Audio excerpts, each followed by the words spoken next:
Said you gotta make room for a self-made woman like me. Jessie, so glad to connect with you. Maybe you can introduce yourself, the business that you're doing right now, and what actually you have achieved from that business. As you said, my name is Jessie, and I run my own coaching business. It's called Notes from Jessie.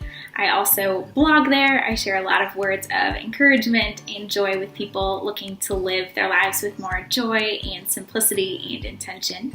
And I published a book actually almost a year ago now, which is so crazy.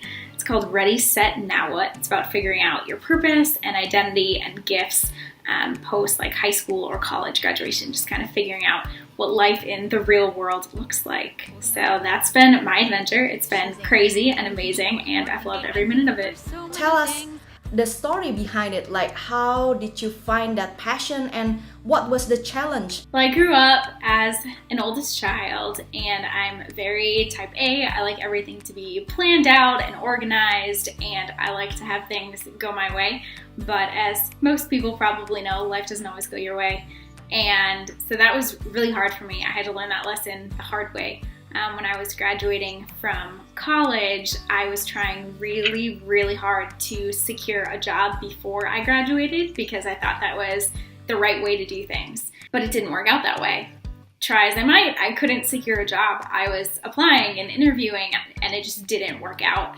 And I was freaking out. I was getting super frustrated. Like, why isn't this working? Why can't I make it work? And I just reached a place where I finally realized that I can't make it work on my own. I had to relinquish my control and just trust that God would work it out, that I could only do my part in being faithful and in trying, putting myself out there, filling out the applications, but I couldn't make the positions open up or make the companies interview me or hire me.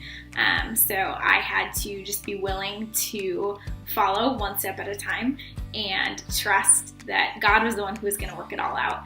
And there was just so much freedom in realizing that, and realizing that I don't have to work it all out. I'm not the one who's in control. And so really finding joy in that, realizing that my purpose didn't have to come from my job. It could come from my relationships with my coworkers and with my neighbors and with my friends and my family. And in choosing to invest in relationships with them, no matter what I was doing for work, no matter where I was living, no matter how much money I was making, I could choose to be intentional in investing in the things that were important to me. Actually, we have something in common. I mean, I myself, perfectionist as well. And I can't imagine in this journey of letting go of our control, what kind of habit at first when you discipline yourself to letting go that perfectionist. I did a few things. I think taking time to just step back and take a breath helps a lot. It helps me think about how I'm going to respond to something. So if something doesn't go my way, instead of immediately getting frustrated about it, just taking a second to pause and get a little bit more perspective, traffic's really terrible and I'm gonna be late, but I can't do anything about it. So I'm just gonna relax and it'll be fine, and I'll be 5 minutes late and no one will really care. Everything will go on just as planned and it will be perfectly fine.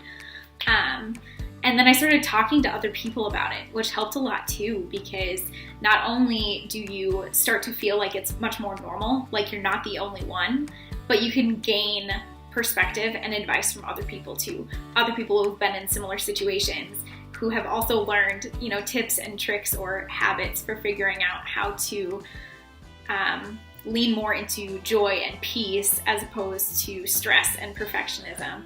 I'm a big believer in affirmations, and so I have a note that I read every day. It's actually part of my daily to-do list that has a bunch of true statements about who God is and who I am and just the way my life is going that I read to reaffirm those truths to myself and remind myself of what is true, because it's really easy in the middle of a stressful situation to get caught up in thinking something that isn't true and that isn't serving me.